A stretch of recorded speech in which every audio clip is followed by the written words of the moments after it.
Yes, sir. Yes, sir. Yes, sir. Let's go. Yeah. Definitely ready for this one. It's going to be good. It's going to be good. Thank you so much, ladies and gentlemen. Welcome to another episode of The Hype Show. I am Big J all day, a.k.a. the Mighty Big J. Thank you so much for tuning in to another episode. This is the Tuesday edition. Sub to the channel if this is your first time checking out these episodes, and if you're new to the channel, and if this isn't your first time, thank you again for joining me. This is episode 15 here, and we're going to talk about the rest of the Week 6 action here from Sunday and then the Monday Night Football game as well. And we're also going to take a little sneak peek ahead at the Week 7 matchup for Thursday Night Football to kick off Week 7 between the Jacksonville Jaguars and New Orleans Saints to close out the broadcast. So thank you so much again for joining me here. Again, subscribe to the channel if you're new here, and be sure to like the video as well here. The first game we are going to talk about here for Sunday here, the teams that didn't play here again were the Pittsburgh Steelers and the Green Bay Packers. Those teams did not have a game for Week 6. Everybody else did. We spoke about Kansas City and Denver for the Thursday night results. And the first game we're going to talk about that went final, I touched on a little bit, but we're going to go into more detail on the last broadcast here. The Baltimore Ravens defeated the Tennessee Titans 24-16. This was an international game that took place here, and that game took place over in England at Tottenham Hotspur Stadium. That was one of this is the third, I think, international game of a bunch that are coming up here. They're going to have games in England, Germany, and Mexico. This is the international games that they're doing here. But yeah, the game was a final of 24-16 Baltimore. Justin Tucker was the main scorer for the Baltimore Ravens, plain and simple. He kicked 6 field goals to get 18 points. That's 18 points of the 24 that they scored. Lamar Jackson did throw for a touchdown, but they missed the conversion. So that's how they ended up with the 24 here. As a whole here, that game was one thing that's very interesting about international games here is they don't seem as well put together as far as the gameplay for the teams as a whole. Certain players still stick out, but those international games are definitely taxing on the players, and you can definitely tell that they're playing a taxing game anyway. But that's what the thing I've noticed that's been consistent with the international games that I've seen so far. Again, Lamar Jackson was 21 of 30 for 223 yards with 1 touchdown, but he also had an interception as well. And he also carried the ball 13 times for 16 yards on the ground as well. For Tennessee, Ryan Tannehill, he had 8 of 16 for 76 yards, and he did throw an interception with no touchdowns. He actually left the game with an injury to the ankle. He was actually carted off, and Malik Willis finished the game. He was 4 of 5 for 74 yards coming into the game for Ryan Tannehill. As far as running the football here, to go along with Lamar Jackson's efforts, Gus Edwards had 16 carries for 41 yards, and Justice Hill had 8 carries for another 35 yards. They had 139 yards on the ground in total. And for Tennessee, Derrick Henry had 12 carries for 97 yards and a touchdown. Malik Willis had 3 scrambles for 17 yards. They had 129 yards on the ground as a team. Tajay Spears had 4 carries for 15 yards as well. Again, this game was pretty even as a whole as far as the offense, but Justin Tucker, he was the key for Baltimore. He was the money man. 6 field goals in a game. That's a lot for anybody as far as the kicking. We know kickers aren't considered to be important, but when you have somebody that's money like Justin Tucker, that's very important. So as far as the receiving statistics here for Baltimore, tight end Mark Andrews had 4 catches for 69 yards, but he didn't find the end zone. That went to wide receiver who was Zay Flowers, who was targeted 8 times. He had 6 catches for 50 yards and a touchdown. Nelson Aguilar had 2 catches for 40 yards. Odell Beckham, 2 catches for 34 yards. For Tennessee, Tajay Spears, the running back, he only had 1 catch on the 1 target he received, but that was for 48 yards. Wide receiver Nick Westbrook-Akini had 3 catches for 25 yards. And DeAndre Hopkins, he was targeted 5 times, but he was held to only 1 catch for 20 yards. So he's still trying to find his rhythm as far as Tennessee, and I think for DeAndre Hopkins, he still has what it takes to play ball, but they just don't have a great quarterback room. And I think that's unfortunately what he was dealing with. He's dealing with Kyler Murray. As good as he is at running around with the football and scrambling, his athleticism, he throws the ball to me just a wee bit better than Tannehill. Tannehill is not bad, but he's very inconsistent. And with him getting hurt, that's going to further hamper DeAndre Hopkins' efforts for Tennessee, in my opinion. So Again, 24-16, the final. Baltimore Ravens improved to 4-2. They lead their division over Pittsburgh. Pittsburgh again had a bye week, so they're still sitting at 3-2. Cleveland had their bye week the previous week, and they got the victory, so they improved to 3-2. We'll talk about their upset over San Francisco later in the broadcast. And the Cincinnati Bengals, they got the victory as well to improve it to 3-3. They're heading into a bye week this coming week, week 7, so they don't have a game, so they'll stay at 3-3. As far as the AFC South, Jacksonville with their victory this past weekend improved to 4-2. Indianapolis and Houston sit at 3-3 each, and the Tennessee Titans they're at the bottom of the division at 2-4. So a two-game difference between the four teams. And then in the AFC North is a game and a half difference. So still a lot of football to be played, and things happen week to week. I picked Baltimore to win this game, and that's kind of what I figured would happen. Tennessee, to me, they're not a bad team. They're just again very inconsistent, and that has to do with the play of the quarterback. Ryan Tannehill's never really shown me that he's an MVP caliber quarterback, and that's really what you need to be successful at the end of the day. Lamar Jackson, he did kind of what he does, but he's been kind of underwhelming this season. He did have a touchdown. He didn't have a touchdown of any kind last week, so it's nice to see him get in the end zone. But they're going to need a little more if they want to run away with that division. So just kind of remains to be seen what's going to happen with Baltimore and that AFC North as a whole. Excuse me. Now, Baltimore's next game is coming up this Sunday, October 22nd. That'll be at 1 p.m. Eastern on Fox against the Detroit Lions. They'll be hosting the Lions. The following week, they're at the Arizona Cardinals, October 29th, 4:25 p.m. Eastern on CBS. Then their next few games are actually home games here. November 5th, they'll be home against the Seattle Seahawks. That's going to be at 1 p.m. Eastern on CBS. The following week, they have an AFC North clash with the Cleveland Browns, 1 p.m. Eastern on November 12th. Then they do see the Cleveland Browns for Thursday Night Football just 4 days later, November 16th, 8:15 p.m. Eastern on Prime Video. So they got some key matchups coming up here. Detroit and Arizona are their NFC matchups here. Those are going to, or I'm sorry, Detroit, Arizona, and Seattle. Those are all NFC matchups here, and those are going to have more to do with their own personal record. That won't necessarily affect them in the conference, but nevertheless, they still want to win those games. I'm going to take Detroit to win that football game. Now, David Montgomery is possibly going to miss some time for Detroit with what they're calling bruised rib cartilage. So that to me is going to affect Detroit a little bit on offense, but you still have Amon-Ra St. Brown doing what he does. And they're going to get Jahmyr Gibbs back, the rookie out of Alabama. He was dealing with a hamstring issue the last couple of weeks. And so getting him back will be key for Detroit. So I'm still going to take Detroit to win against Baltimore. Baltimore, they're at Arizona the following week, October 29th, 4:25 p.m. Eastern. That game I'm going to give to Baltimore. But Arizona is a 1-5 football team. That one win they got against Dallas, while it was really nice, they just haven't shown otherwise to be that great of a team. They have scrappy players. I really like the wide receiver Michael Carter. I really like him a lot. He's been balling for that team. Marquise Brown has been all right. Hollywood Brown has been fair for them, and Rondale Moore, he's kind of a switch, kind of like a switch player, like a gadget player. He can run out of the backfield as well, so he's kind of done what he needs to there and here and there. But Arizona just doesn't have a good team. They have good players, but not a great team. So I expect Baltimore to win that one. It'll probably be close since they're traveling cross country, but I still got them winning the game. Home against Seattle is very intriguing. The Seahawks have proven to be a pretty solid team so far, and I think they can give Lamar Jackson some trouble. I think Pete Carroll can come up with a nice scheme for that. But as far as who's going to win, I'm not. I'm just still kind of on the fence about who's going to win that because Baltimore hasn't really shown me a lot to show that they're a dominant team. And Seattle, they're kind of right in the mix of things as well. They're kind of on similar tiers. So I'll probably pick that game kind of closer to that game as it comes.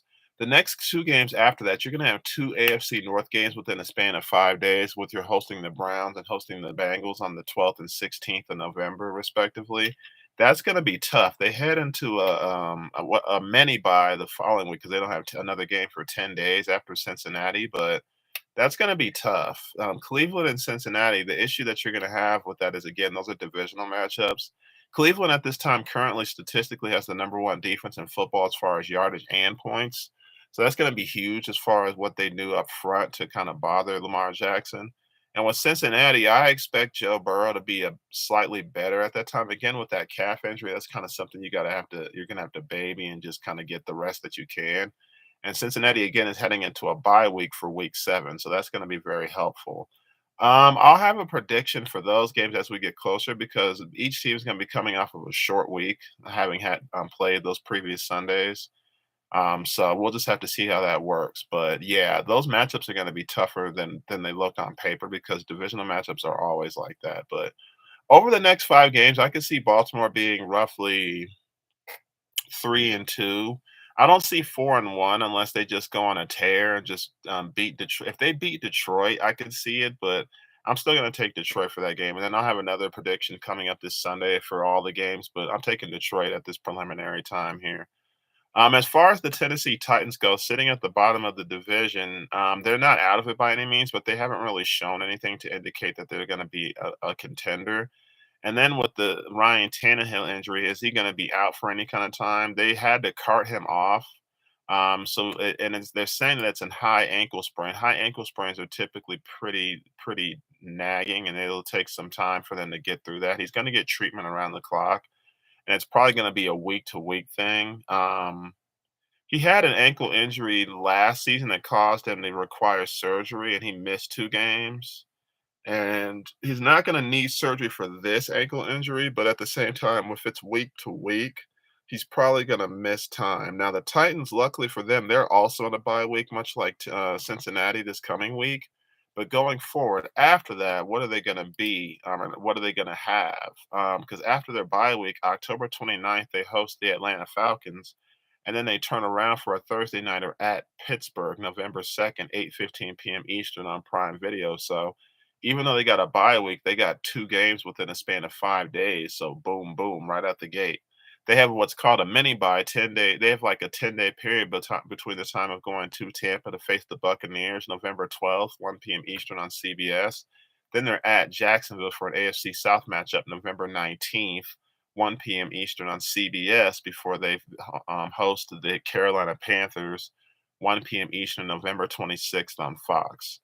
So like I said, luckily they have a bye week, but if they're saying week to week, there's a possibility he could still miss time. So with Tennessee, if there's a situation where they have to use Malik Willis or even Will Levis, the rookie that they drafted in the second round out of Kentucky at quarterback, it's gonna be bad. The only game down the road I could possibly even see a victory is Carolina, but Carolina at that point, if it's a situation where Tennessee doesn't have anything put together as far as like their offense and as far as being a consistent team, I can see Carolina taking that possibly.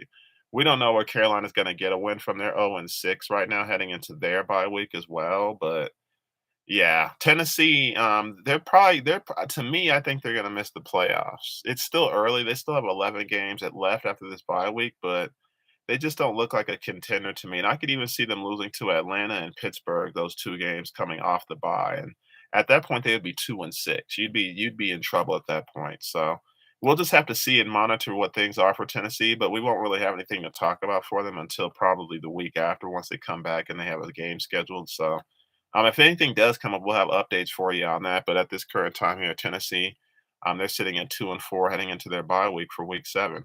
Another game we're going to talk about here. The Commanders defeated the Falcons in Atlanta by a final score of 24-16. The Falcons coming off of that 3-game losing streak to improve themselves to 3-3, while the Falcons fall to 3-3, and it's their first home loss of the year. They're actually 3-1 at home. So big win for the Commanders to keep themselves in the mix in the NFC East, excuse me.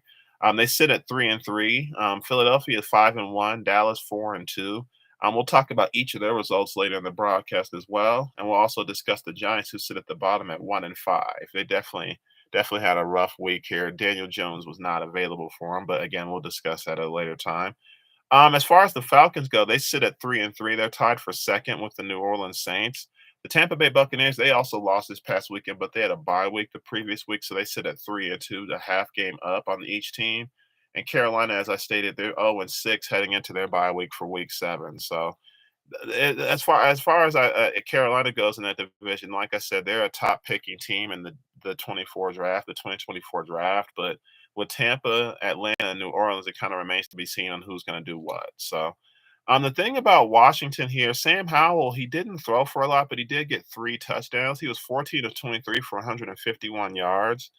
And Desmond Ritter, he threw the ball 47 times actually. He was 28 of 47 for 307 yards and threw 2 touchdowns, but he threw 3 interceptions. And I honestly think that was definitely key for what Washington did as far as winning the game, because despite that, they only won by a possession. They were up 17-10 at the half. This game was close, but those mistakes is what gave Washington the command, pun intended. As far as running the football, the Washington only had 72 yards on the ground with Brian Robinson Jr. leading the way, 10 carries for 31 yards. Chris Rodriguez Jr., he came off the bench with 4 carries for 23 yards, and Antonio Gibson added 3 carries for 15 yards. On the Atlanta side, Tyler Algier, he had 13 carries for 51 yards, but didn't find the end zone. Bijan Robinson also had 13 carries for 37 yards and also had 5 catches for 43 yards as well. Desmond Ritter scrambled with the ball twice, but was only able to get 18 yards on the ground. The big story for Atlanta, even though he didn't find the end zone, wide receiver Drake London, he had 9 catches on 12 targets for 125 yards. Tight end Kyle Pitt, he had 4 catches for 43 yards and a touchdown. And Jonnu Smith also had 4 catches for 36 yards and a touchdown as well. For Washington, Terry McLaurin, he had 6 catches for 81 yards and a touchdown. Curtis Samuel, he had 4 catches for 42 yards and a touchdown. And Brian Robinson, he actually added 2 catches for 25 yards and a touchdown. McLaurin didn't have a touchdown, excuse me. That was the one that went to Samuel. I apologize. McLaurin did not have a touchdown. He was targeted 11 times and had the 6 catches. Again, the Commanders, they were very lucky to get this win because on offense as a team, they only had a total of 223 yards. Typically, that doesn't get it done. As far as Atlanta, they had over 400 yards on the ground on offense. They almost doubled up the Washington Commanders, but again, they gave the football away 3 times to Washington's 1 time. There was only 1 interception on. Actually, there was no interceptions thrown. Excuse me. They got 3 interceptions to Atlanta 0. Atlanta didn't cause any turnovers. Um, I just find it kind of compelling that these 2 teams were this close despite that, but these 2 teams are kind of on the same tier.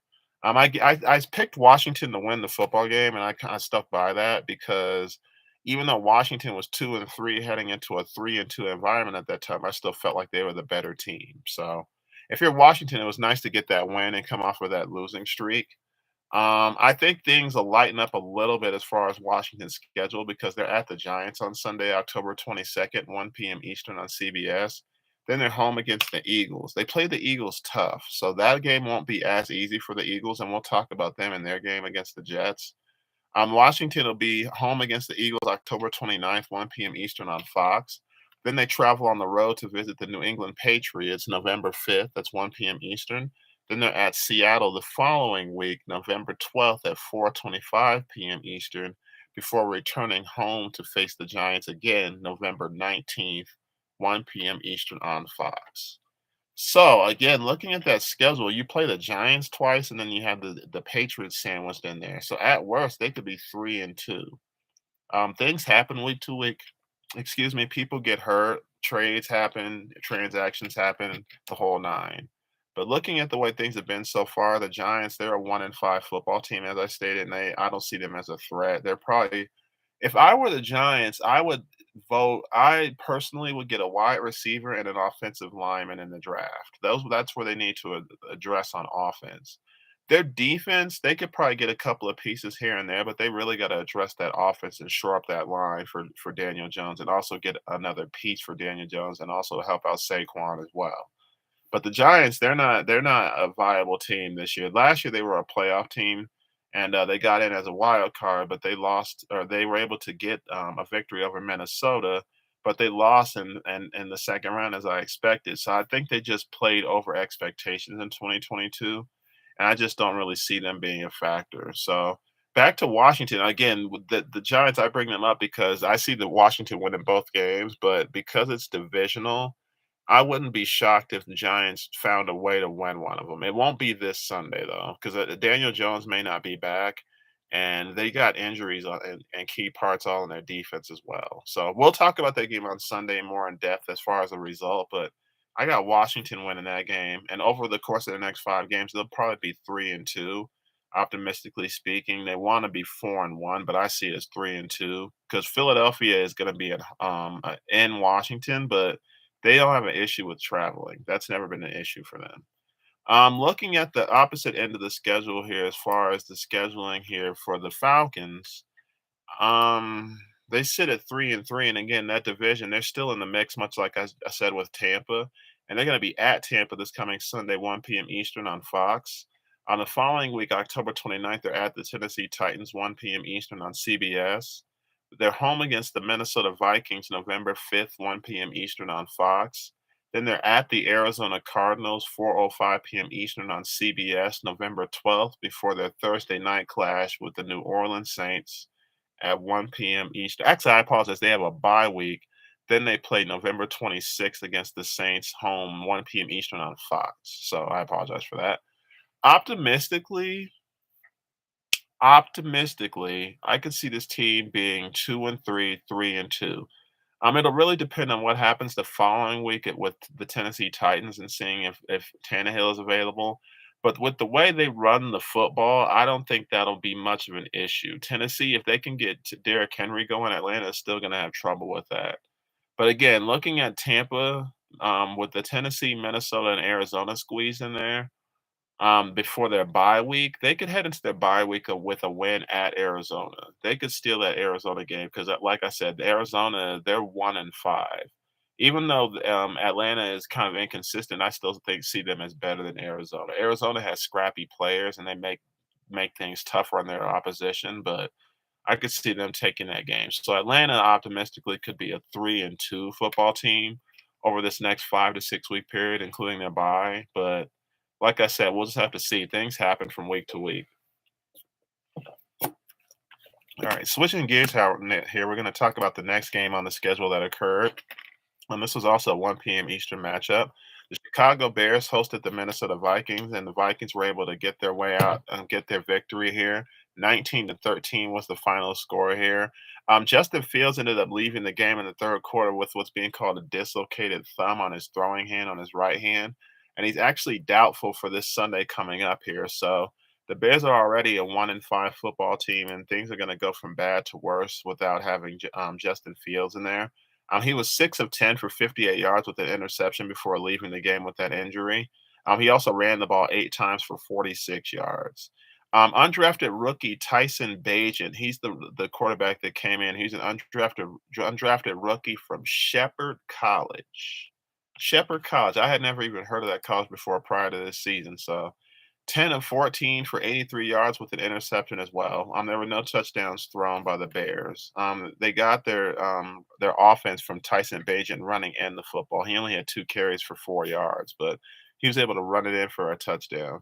As far as rushing the football for Minnesota, Alexander Madison, he had 18 carries for 44 yards, and they only had 46 yards on the ground as a team. For Chicago, Deontay Foreman led all their ball carries with 15 carries for 65 yards, and Darrington Evans added another 9 carries for 32 yards. As far as the receiving statistics, tight end TJ Hawkinson had 6 catches for 50 yards but didn't find the end zone. KJ Osborne had 4 catches for 48 yards, and rookie wide receiver Jordan Addison had 3 catches for 28 yards, and he had a touchdown as well. Justin Jefferson was out for this game, and he's going to be out at least 3 more games here. He was placed on IR, and there is a possibility they're saying that he could miss up to 6 weeks, which would be another 5 games for them. So even though they got the win, they're definitely going to still miss him. They got them out of the cellar with the Bears. Each team was 1-4 coming into this game, so that improved the Vikings to 2-4. The Packers did not play, so they still sit at 2-3. And of course, with Detroit's victory, which we'll talk about later in the broadcast, they improved to 5-1, and they're running away with this division as we speak here. There's still a lot of football, but Detroit looks like the clear-cut winner of this division so far. As far as receiving statistics for Chicago, DJ Moore had 5 catches for 51 yards but didn't find the end zone. Darnell Mooney had 2 catches for 48 yards, and Tyler Scott added another 2 catches for 12 yards. So yeah, this offense, they definitely sputtered. They didn't have a great game anyway prior to Justin Fields leaving, but they definitely sputtered under the rookie. He not only did he throw an interception, but he also fumbled the ball as well. So I just Chicago's in a world of hurt. If Justin Fields misses any time, that's gonna make things even worse for them because I didn't see them winning football games anyway, as I prognosticated before. But if Justin Fields is gonna miss time with that dislocated thumb, it's definitely gonna be a situation where they're certainly gonna suffer, and they're just gonna might have to pack it in after a certain amount of time. They're not gonna rush him back because they're saying the situation with him is that it's really gonna depend on the grip of the strength grip that he has. So he's listed as doubtful, but they haven't placed him on IR or anything of that nature like that. They're just listing him as doubtful for now. So we'll just have to see if there is a situation where he is able to come back, but still a devastating blow nevertheless here. As far as the Vikings go, let's look at their next 5 games here. With them improving to 2-4 here, their next game is going to be home against the San Francisco 49ers. They play in 6 days on Monday Night Football. It's 8:15 p.m. Eastern on ABC. They're at Green Bay that following Sunday, October 29th, 1 p.m. Eastern on Fox. They're at the Atlanta Falcons of November 5th, 1 p.m. Eastern on Fox. Then they're home against the New Orleans Saints November 12th, 1 p.m. Eastern on Fox before traveling to Denver for Sunday Night Football, November 19th, 8:20 p.m. Eastern on CBS. That game I discussed in my previous broadcast on Sunday because of how bad Denver and Minnesota have been so far. They're a combined 3-9. So because of how bad each team has been so far, this could be a situation where they flex that game out of that spot. Once they get past week 10, they have what's called flex scheduling. So I could see that game getting pulled out of that spot if there's a more intriguing game taking place that day, depending on how things shake up. So unless Denver and Minnesota each go on a winning streak, I could see that game getting pulled. But for now, that's a Sunday night football game. Justin Jefferson, that's another question mark for that game against Denver is will he be back by that time? He missed the Chicago game. And if they're saying 6 weeks, that would be technically the sixth week, that Denver game. Back against Chicago, November 27th for Monday Night Football, which is further down the road. That's probably when he would be back if it were to go the 6 weeks. So it really just depends. But Minnesota, they're kind of in a position where they're probably going to miss the playoffs this year after winning the division last year because Detroit is much improved. This is Detroit's division to lose, in my opinion. And Jared Goff is the best quarterback by far in that division. I wouldn't give it to Jordan Love because he's not seasoned. Kirk Cousins has great statistics, but he's not winning games. And then Justin Fields was struggling prior to that injury. So Minnesota, in my opinion, to sum things up over the next 5 games, I don't see them winning against San Francisco. San Francisco, they have a bad taste in their mouth losing to Cleveland. We'll touch on that in more detail, but I don't see them winning against San Francisco, even though they're at home. At Green Bay, it's going to be a dogfight because of the divisional aspect and because Green Bay themselves is not really in shape on offense. It hasn't been consistent because of Aaron Jones being out, and then the receiving core is a very young core. You don't have anybody you can really go to. So Minnesota could take that one. We'll talk about that one in a couple weeks. Same with Atlanta, the at Atlanta situation for Minnesota. They could take that game too, just because that offense hasn't been that great. Desmond Ritter, to me, I don't know if it's a situation where it's talent or experience with him. He just doesn't wow me in any kind of way, and he's just definitely gonna need more time to get what he needs to done and get this reps under control there. So Atlanta, they could take that game too. So with Minnesota, I'll probably have better predictions as these games come, but they could be 3-2.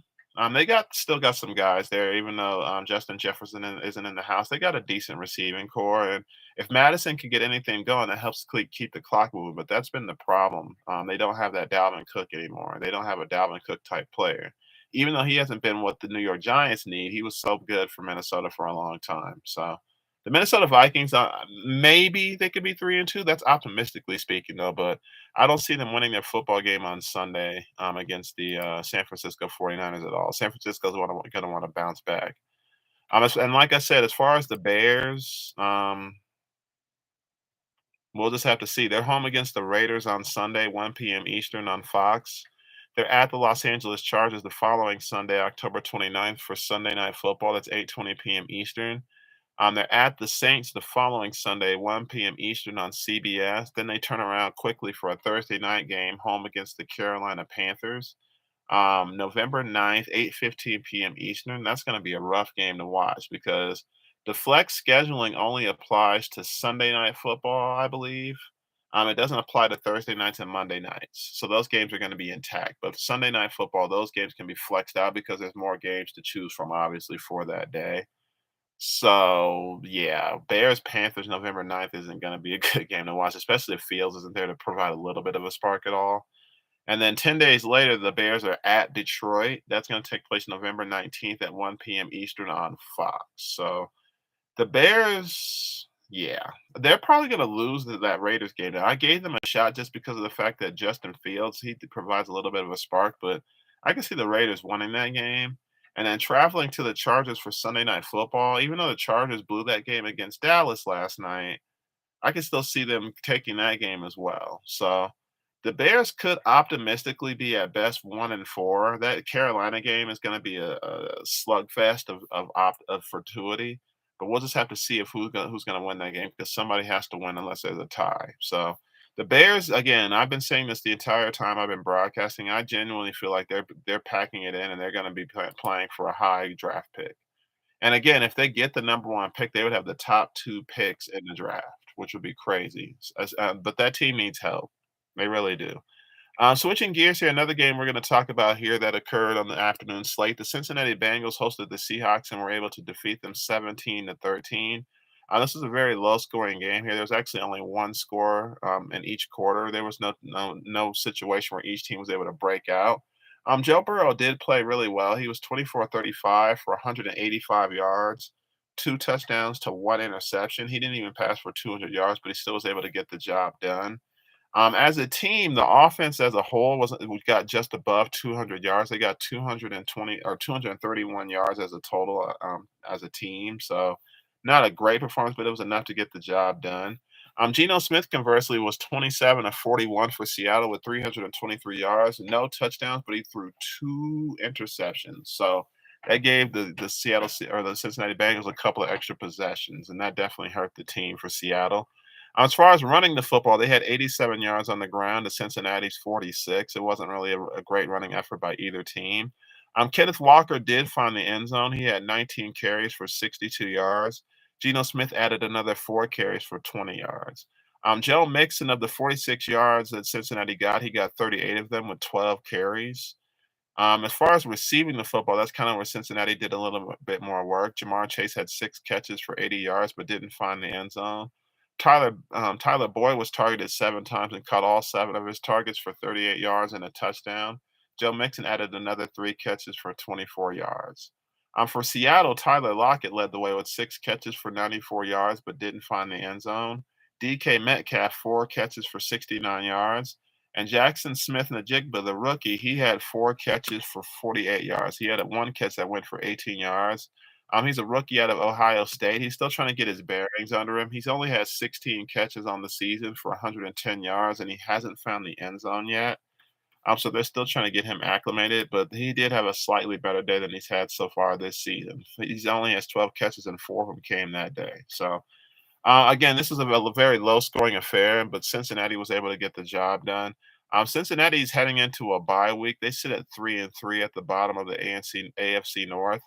Baltimore is 4-2, sitting at the top of the North, with Pittsburgh and Cleveland in the middle at 3-2.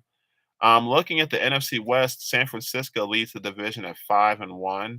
Seattle, with that loss, falls to 3-2. They came off of a bye week previously.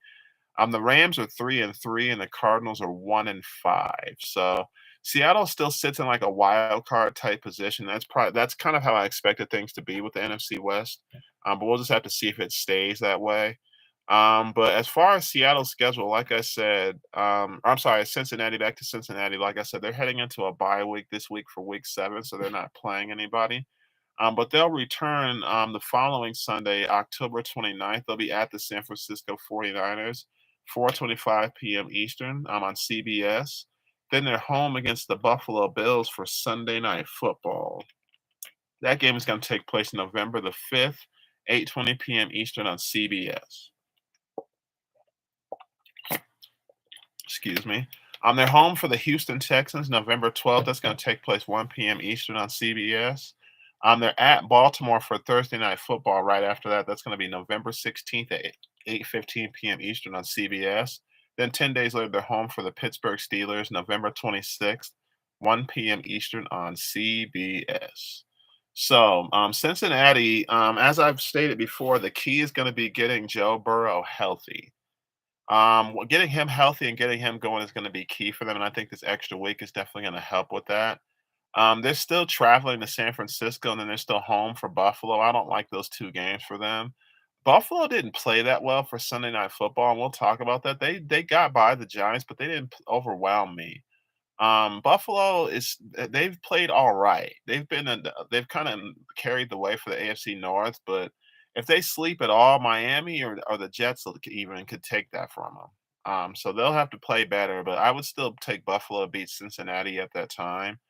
Home against Houston, that's going to be intriguing. Houston's going to be traveling there. Houston has a certain kind of moxie to them that I think it emanates from the attitude of their coach, D'Amico Ryans.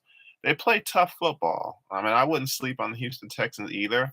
I'll have a firmer prediction as we get closer to that game. And then with the quick turnaround Thursday at Baltimore, that's going to probably be trouble for them. I can see that being a tough game for Cincinnati. And then things don't get any easier 10 days later, home against the Pittsburgh Steelers. So things get a little tougher for Cincinnati, even though they're coming off of a bye week. And optimistically, they could be 2-3. They could be 3-2. They could even be 1-4 with these teams that they're playing against. It's just kind of a matter of health and kind of a matter of effort and bringing it with the weeks that they need to. But like I said, they don't have a game this coming weekend for Week 7, so that gives people time to get healthy. T. Higgins has also been dealing with a rib issue, so that gives him time to get healthy as well. But Cincinnati, winning these last 2 games heading into a bye week, they were 1-3 prior to their Arizona and Seattle victories. So this definitely helps them out in a great way. As far as Seattle here, they're kind of back to the drawing board as far as getting a win here. That was their first loss. They were on a 3-game winning streak. That was their first loss since the opener against the Rams. So the last 4 weeks they had managed to go loss free. So that no longer the case. They're looking to bounce back at home against the Arizona Cardinals. That's going to take place October 22nd at 4:05 p.m. Eastern on Fox. They have another 4:05 p.m. Eastern game on Fox the following week, October 29th, against the Cleveland Browns at home. Then they're at the Baltimore Ravens November 5th, 1 p.m. Eastern on CBS, before coming back home to face the Washington Commanders, 4:25 p.m. Eastern, November 12th. Then they're at the Los Angeles Rams, 4:25 p.m. Eastern, November 19th on CBS. So, interestingly enough here, the Seattle Seahawks to me, I don't really know still what they are yet because they've had games where I thought they were going to handle business, like the opener against the Rams. I picked them to win that game to start the year, and they got blown out. And that was again when we discovered the Rams have better receivers beyond Cooper Cup. And then the following week at Detroit, I had them losing that game, but they were able to take it in overtime because they played a lot better on offense. So with Seattle, it's just a matter of what Seattle am I going to get because the first couple of weeks didn't really go to par, but the last few have been kind of a little more consistent. So I see Seattle beating Arizona on Sunday. Cleveland is going to give Seattle problems, even though they're traveling. That defense is they're number 1 in the league, as I stated, and I think that's going to give Seattle some major problems. So I'll have a firmer prediction as that game gets closer, but I'm taking Cleveland just because of that defense. They're at Baltimore the following week, and then I said they're home against Washington and at the Rams. Looking at these 5 games, optimistically speaking, they could be 3-2. I'm not going to say 4-1 because I just don't see any games where they're going to absolutely dominate. But they have enough talent to beat a team like the Atlanta. They have enough talent to get that win back against the Rams. They got what it takes to beat Washington. They even have what it takes to beat Baltimore if they get everything going, everything clicking. So we're just gonna have to see how this thing goes week to week because home against Cleveland, I could see Cleveland taking that game because that defense has played well. It's just the offense has not been clicking or hasn't been consistent with Watson being out and with them using 2 different quarterbacks beyond that. They've used 3 quarterbacks already this year through 6 weeks. So with Cleveland, I don't know what I'm getting, but we'll just have to see. And again, we'll have a more firm prediction week to week as these games go by here for you. The next game we're going to talk about here that occurred over the weekend over on Sunday afternoon was a big stunning upset here. The Browns stunned the 49ers 19-17.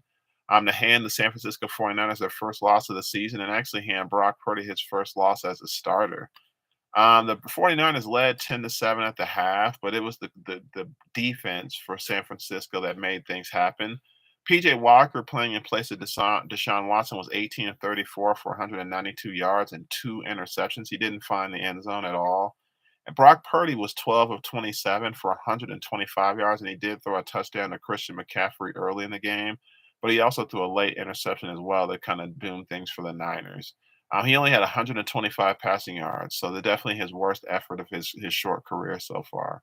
As far as running the football, Christian McCaffrey, he had 11 carries for 43 yards and also had another three receptions for 9 yards for a touchdown. He had those stats before he left the game with oblique injury. It isn't considered to be a long-term injury, and he does have a shot of playing Monday Night Football against the Vikings. So they're just going to monitor him day to day. He's listed as questionable. Jordan Mason, he came in for him and had 5 carries for 27 yards and a touchdown. And Ray McLeod III added another 2 carries for 23 yards. Debo Samuel, he had 2 carries for 11 yards before leaving the game with a shoulder injury in the third quarter.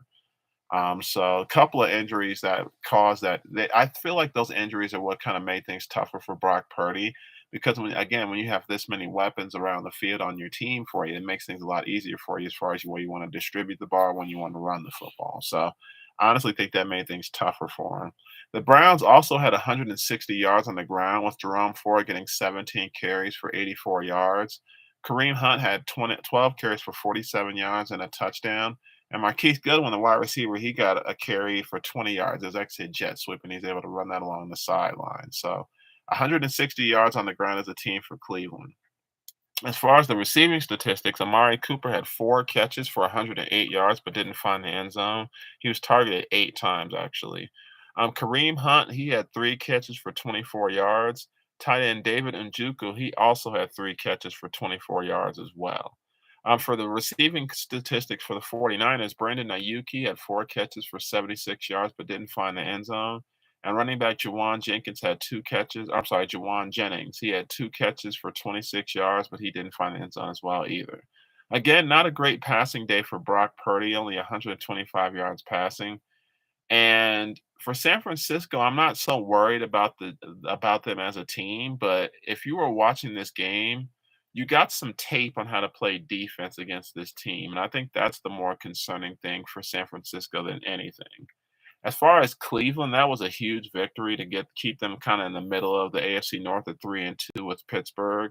Pittsburgh didn't have a game, so they're standing pat with them. And with Baltimore at 4-2, they didn't play well enough for me to say this is their division yet. So Cleveland, they're still in the mix. They definitely look good as a football team because they got a nice, strong defense, and everybody runs to the football and does their assignment. This defense played really well for Cleveland, and again, they have the top defense in football. Looking ahead to their schedule, seeing how things are going to roll for them here, they're at the Indianapolis Colts, 1 p.m. Eastern, October 22nd on CBS. Then they're at the Seattle Seahawks, November 29th, 4:05 p.m. Eastern on Fox. They're home against the Arizona Cardinals. That game is going to take place November 5th at 1 p.m. Eastern on CBS. Then they're at the Baltimore Ravens, 1 p.m. Eastern on November 12th on Fox before coming home to face the Pittsburgh Steelers, 1 p.m. Eastern on CBS, November 19th. If Cleveland, this is my issue with my trepidation with picking Cleveland consistently is the offense. I don't know if Deshaun Watson is going to be the answer for them. This is his second season heading in. He was suspended much of the previous season, so that was kind of something we washed our hands of. But this season, I still haven't seen anything from him yet to indicate that he's going to be the guy through 6 weeks. So my trepidation comes from that. If Cleveland continues to play defense as well as they have, that's going to keep them in games. But you need offense. You need some sort of offensive consistency. So I don't see at Indianapolis. I see them taking that game because of the fact that their defense is going to make things tough on Indianapolis's offense. But beyond that, I just don't see how they get the wins unless they get balance on both sides of the ball. So they could be anywhere from 1-4 to 4-1 over these next 5 games. I genuinely don't know what Cleveland is yet. They're a very unbalanced football team, to say the least. So that defense, give it to me all day long, but I don't really know what they're going to be on offense until we see something from Deshaun Watson to indicate that he's back, or more from these quarterbacks that they have on their roster as well. As far as the 49ers, I was definitely wrong about this game. I had them winning this game to improve to 6-0, but that was not the case. This took their first loss of the season. I think they'll bounce back winning against the Minnesota Vikings Monday Night Football on October 23rd, 8:15 p.m. Eastern on ABC. I think they'll get the win there because again, they're not going to be able to match Minnesota's not going to be able to match San Francisco's firepower on offense, in my opinion. I also think San Francisco gets the win home against Cincinnati. I know Cincinnati will be coming off of a bye week, but I still don't think that's going to be a good game for Cincinnati here in San Francisco. Being at home is going to create a tough atmosphere. After that, San Francisco, they go on their own bye week as well, week 9, before they're traveling to Jacksonville to face the Jaguars November 12th, 1 p.m. Eastern on Fox. Then they're home against the Tampa Bay Buccaneers, 4:05 p.m. Eastern, November 19th on Fox. Then they travel to the Seattle Seahawks, November 23rd for looks like Thursday night. Yeah, Thanksgiving game. That's the Thanksgiving game at 8:20 p.m. Eastern on NBC. That's one of the 3 Thanksgiving games. So they'll have a Thursday night football game as well. So yeah, that's going to be tough. At Seattle, that's going to be tough because of the divisional aspect, but I still got them winning that football game in my opinion. As a whole, I don't really see any more slip ups unless they just don't play well like they did on offense. If it's a situation where players are injured and Brock Purdy has less to work with, that's what's going to cause issues for him. Do I think Brock Purdy's elite as a quarterback, like in the realm of like a Patrick Mahomes? No. But he's not a bad quarterback. It's just that when he doesn't have his guys around him, his pieces, it kind of exposes his novice a bit. So personally, over the next 5 to 6 weeks, I still got the 49ers at worst 4-1. With that bye week squeezed in there, that's going to get guys healthy after these next couple of games anyway. And I don't see them losing to Minnesota or Cincinnati heading into that bye week anyway. So the 49ers will be fine. As far as the 49ers, they're going to be more focused on keeping pace with the other teams in the conference, the Eagles, the Cowboys, the Lions, teams like that. So the 49ers will be fine, in my opinion. It's just a matter of keeping focus and not overlooking any teams. Is it possible that they overlook the Cleveland Browns? Who knows? But they'll be fine. I think the Niners will bounce back and they'll be just fine, in my opinion. The next game we're going to talk about here was a game that was never close here. The final was 42-21. The Dolphins defeating the Panthers to improve to 5-1. And the Panthers remain the NFL's only winless team at 0-6. Tua Tagovailoa having a terrific year. He was 21 of 31 for 262 yards with 3 touchdowns. Bryce Young, conversely, for Carolina, was 23 of 38 for 217 yards and a touchdown as well. But this game was all Miami all the time. They showed great balance on the ground and through the air. They had 162 yards on the ground as well, with Raheem Mostert leading the way with 17 carries for 115 yards and 2 touchdowns. The rookie running back Devin Achane, the rookie out of Texas A&M, he's on the IR and he's going to miss some time here, so they didn't have him, but they still were able to get some good running out of the team here. Conversely, for Carolina, Chuba Hubbard had 19 carries for 88 yards and a touchdown. They did have 108 yards on the ground as a team. So Chuba Hubbard carried the ball pretty well for him. Miles Sanders was out for the Carolina Panthers. He's dealing with a shoulder injury. And as Carolina heads into their bye week, there's a possibility he's still going to miss more time with that shoulder issue. So we'll just have to see if that's something that's going to be long-term or if he's going to be able to come back in a couple weeks for Carolina. As far as the receiving statistic here for Miami, Tyreek Hill had 6 catches for 163 yards and a touchdown. Jalen Waddle had another 7 catches for 51 yards and a touchdown as well. Raheem Mostert, he got 3 touchdowns in total because he had 3 catches for 17 yards and a touchdown as well. So 3 touchdowns in total for him on the day. Raheem Mostert is killing it. He has 9 touchdowns in total, and it's nuts. Like, he's definitely scoring the football in ways that I don't know, I just didn't really see coming into the season. But Miami's offense is so wonderful that it's just kind of no longer a surprise to me anymore. He just is playing really good football.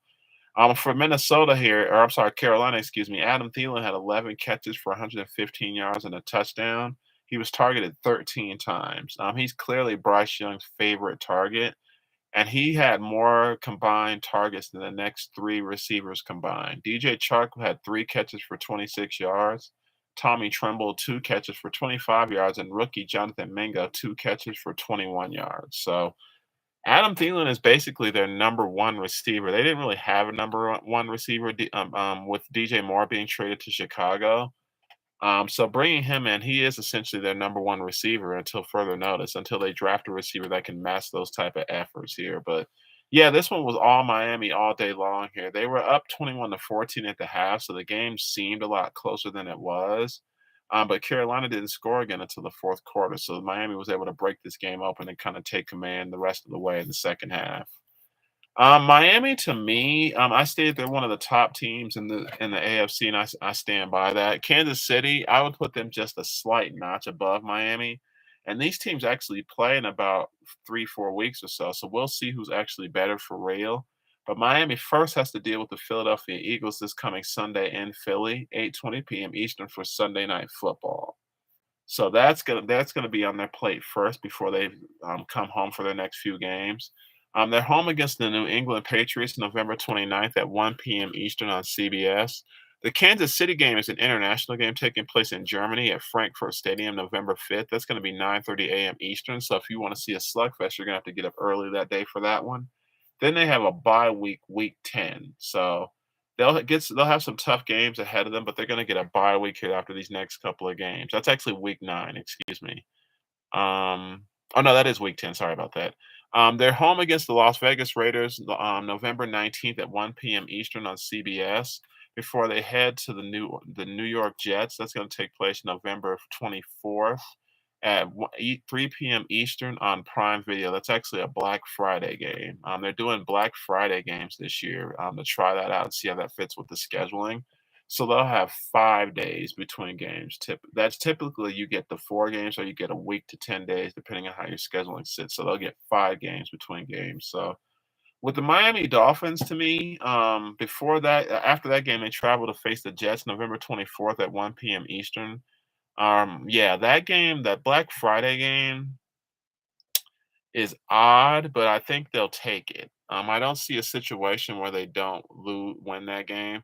Like I said previously, Philadelphia and Kansas City are going to be the tough games, but with New England, with Vegas, and the Jets on the schedule, the Jets are scrappy.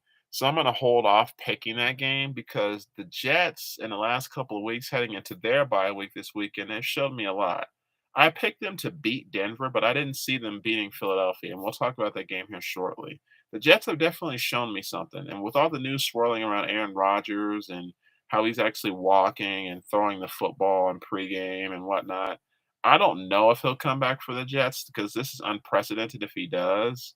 But there's just a certain level of confidence within that organization that I don't feel went all the way away. And we'll talk about the Jets in more detail as their time comes. But getting back to the Miami Dolphins here, I still got them over the Jets for now, but we'll just have to see. So that would make the Jets, if my prognostications are correct, they'd be a 3-2 football team at worst, 4-1 possibly. So the Miami Dolphins they're still in the mix until further notice. They sit at 5-1 atop the AFC East, with Buffalo right below them at 4-2, and the Jets at 3-3. The only bad team, in my opinion, in that division is the New England at 1-5.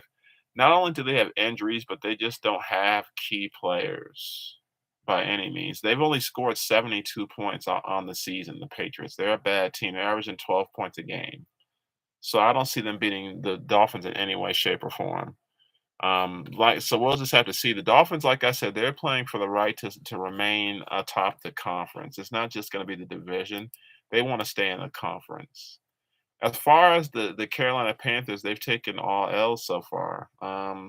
I just don't see where the win comes from. Even this Sunday, home against Houston, Houston could come in there and take that game because Houston they've played some scrappy football and they've won a few games already. So I don't know if they'll beat Houston. I'm going to take Houston to win that game. Home against the Indianapolis Colts, I don't think they'll win that game either. Their next best chance for a win will probably be at Chicago, November 9th, 8:15 p.m. Eastern on Prime, the Thursday night football game. Because Chicago may be without Justin Fields. We'll just have to see if he's available and see if Chicago what they can do over the next couple weeks. But that might be Carolina's best shot to win a football game because they're home against Dallas 10 days later, November 19th at 1 p.m. Eastern on Fox. Then they're at Tennessee, 1 p.m. Eastern, November 26th on Fox. So Carolina, yeah, they're playing for a top pick again, in my opinion, because there's nothing about this team that's consistent or put together well yet. And that's kind of what they knew they were coming in. Adam Thielen was kind of brought in just kind of be like a stopgap for the other receivers so they could get acclimated, but he's turned into just the flat out number one receiver for this team. So, as far as Carolina, they may win a game over the next 5 games, but I wouldn't hold my breath. It's just kinda hard to see where the wins are gonna come from. I know things happen from week to week and there are upsets and teams get beat, but with Chicago, they just don't entice me as a team that's gonna win a game anytime soon. So or with Carolina, excuse me. They're in the same boat as Chicago, the Chicago Bears. They just don't entice me as a team that's gonna win any games. This bye week, to me, doesn't really do anything for them. It'll get guys healthy. You always wanna be healthy and you always wanna be fresh, but who knows? I can still see them turning around and losing to the Houston Texans on the 29th of October, but we'll just have to see as that game comes for week 8. The next game we're going to talk about here, involving the involving the afternoon schedule. Excuse me. The Jacksonville Jaguars defeated the Indianapolis Colts by a score of 37-20. Gardner Minshew was the quarterback for the Colts, as Anthony Richardson, he's dealing with a shoulder injury, and they're saying he's going to be out for the rest of the season. They're saying Gardner Minshew is going to pick up the pace of the ball from here and run with it as far as their quarterback, unless something else happens. He was 33 of 55 for the Colts. He threw 55 passes, 329 yards with a touchdown and 3 interceptions. For Jacksonville, Trevor Lawrence was 20 of 30 for 181 yards, 2 touchdowns, 1 interception. So he had a pretty solid game. He didn't look too bad, but Indianapolis, they're in trouble. They were down 21-6 at the half, and they did make things a little bit more interesting later in the game, but it just wasn't enough to come and get this victory. The Colts, they looked very intriguing back and forth, but that wasn't with Anthony Richardson in the lineup. They looked better with Gardner Minshew in the lineup. So going forward, knowing that Gardner Minshew is your quarterback, you can game plan for that. They're possibly playing for next season too, but I wouldn't hold my horses just yet on the Colts, pun intended, because again, that division is very tight. The Jaguars are at 4-2. The Colts sit at 3-3 with Houston, and Tennessee is 2-4. So nobody has dominated this division or screamed out that it's theirs yet. Jacksonville, I expect them to win this division, but we're going to have to see how they play over the next few weeks and see if they're a true contender. As far as running the football, Jacksonville had 85 yards on the ground to Indianapolis's 44. Travis Etienne had 18 carries for 55 yards, but he did have 2 touchdowns on the ground. And Trevor Lawrence, he actually had 3 carries for 15 yards as well. For Indianapolis here, unfortunately, Zach Moss he only had 7 carries for 21 yards, but they did get a touchdown. And Jonathan Taylor, he added another 8 carries for 19 yards, but didn't find the end zone. Again, only 44 yards as a team running the football. So not quite, excuse me, not quite what you want to see out of an offense. They were just mainly pass centric. They had 329 yards as a team, as I stated, only 44 on the ground. So they had more yards on offense than Jacksonville, but they were less effective. Basically, is what I see here. Christian Kirk had 3 catches for 49 yards and a touchdown for Jacksonville. Evan Ingram, 7 catches for 41 yards. Calvin Ridley had 4 catches for 30 yards, but didn't find the end zone. For Indianapolis, Michael Pittman had 9 catches for 109 yards, but didn't find the end zone. Tight end Kylan Granson had 5 catches for 67 yards. Jonathan Taylor had 5 catches for 46 yards, and Zach Moss had 6 catches for 38 yards. So that's kind of what they did, as they were involved more out of the backfield than running the football. So yeah, it's interesting to me. Gardner Minshew, he hit 9 different receivers and targeted 13 different receivers in total. So again, very pass centric offense as far as what Indianapolis wanted to do that day. Again, Indianapolis improves to 4-2 as the Colts fall to 3-3. And to me, Jacksonville, to me, they've played the Colts twice now and they've won both times, so they won't see the Colts again for the rest of the season. Um, But the Colts, I don't they're a mixed bag to me. I don't know what they'll do because looking at this team here specifically, Anthony Richardson, I know he's going to be out for the rest of the season, but he was a rookie and he was knocked out of all the games he had played in prior to this Jacksonville game anyway, all but one, if I'm not mistaken. So I don't think Indianapolis is going to be hurting that bad without him gone. We'll just have to see how things shake up with the rest of the team and with the rest of the division they're in. But as far as Jacksonville, they got on the game just in a couple nights here. Trevor Lawrence, he did sprain his knee, so he said that he's hoping to play on Thursday, but they weren't sure. They had him as questionable, and they weren't sure if he was going to play. But he's hoping to play this Thursday at New Orleans against the Saints, 8:15 p.m. Eastern on Prime Video. 10 days later, they're at the Pittsburgh Steelers, 1 p.m. Eastern on CBS, October 29th. Then they have their bye week. So if it's a situation where he is dealing with any kind of knee injury at all, that'll kind of help him out a little bit because of how close it is. But we'll just have to see again. If he's saying he's ready to play, it's just going to be a matter of how effective he is and if he's dealing with any kind of pain. After the bye week, they're home against the San Francisco 49ers, November 12th, 1 p.m. Eastern on Fox. Then they're home against the Tennessee Titans, 1 p.m. Eastern on CBS, before traveling to Houston to take on the Texans, 1 p.m. Eastern, November 26th on CBS.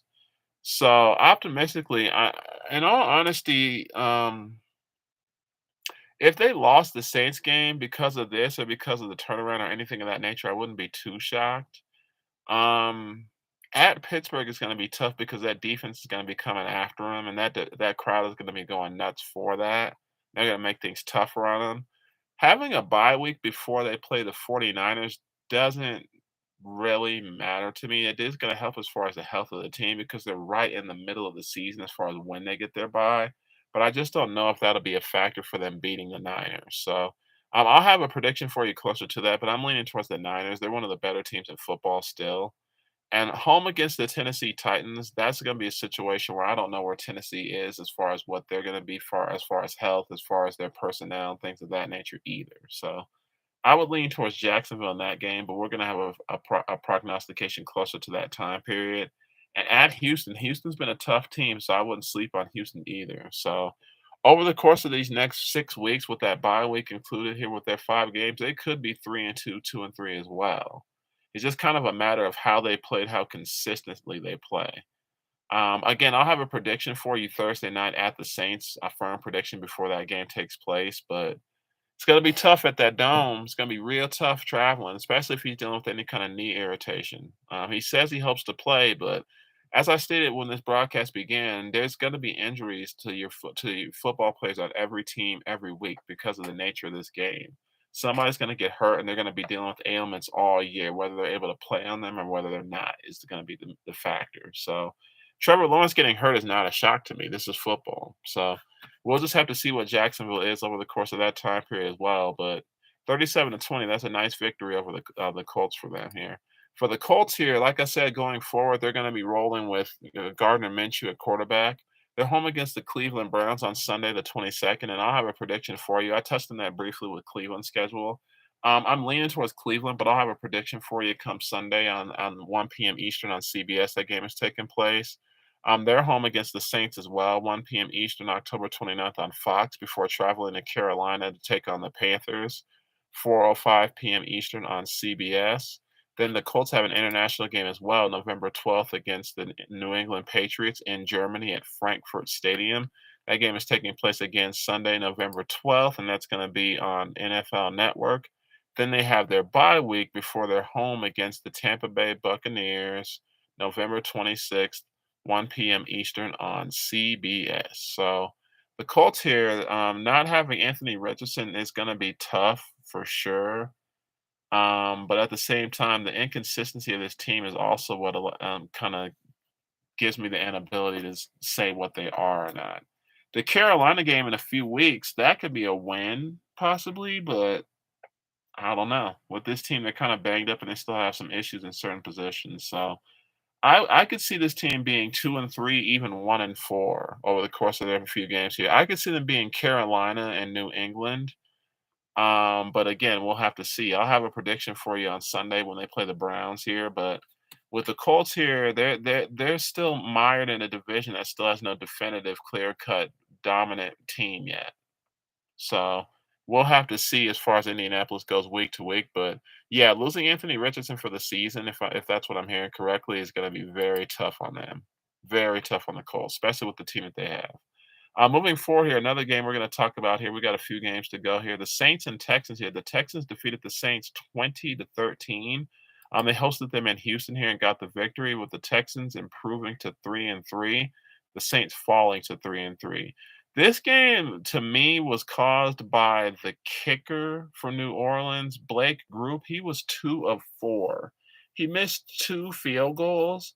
And when they had the ball late in the game on offense, they were down 20-13 and they just couldn't convert. If it was a situation where he hits those field goals, they would have been down 20-19 and hit another field goal possibly to win the game. So I don't think this game was won by the Texans. I think this had to do with mistakes by the Saints between turnovers and missed opportunities. So credit the Texans. They got the victory. They got it done. CJ Stroud was 13-27 for 199 with 2 touchdowns and 1 interception. Derek Carr was 32 of 50 for 353 yards, 1 touchdown, 1 interception. Like I said, each team was all right on offense, but it's just the missed opportunities by the Saints that caused them to lose this game. They had 89 yards on the ground running the football, with Alvin Kamara leading the way with 19 carries for 68 yards. Conversely, the Houston Texans had 120 yards on the ground. Devin Singletary had 12 carries for 58 yards. Damian Pierce, 13 carries for 34 yards, but neither of them found the end zone. As far as receiving statistics, Chris Olave led all receivers for New Orleans with 7 catches for 96 yards. Rashid Shaheed had 2 catches for 85 yards, including a 51-yard touchdown.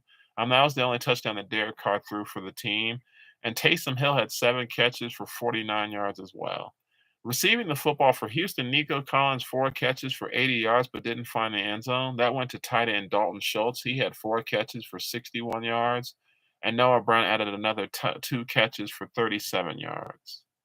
Looking ahead to the Texans' schedule here, they were very fortunate to get that victory for sure, but I think the next couple of weeks will definitely determine if they're for real or not.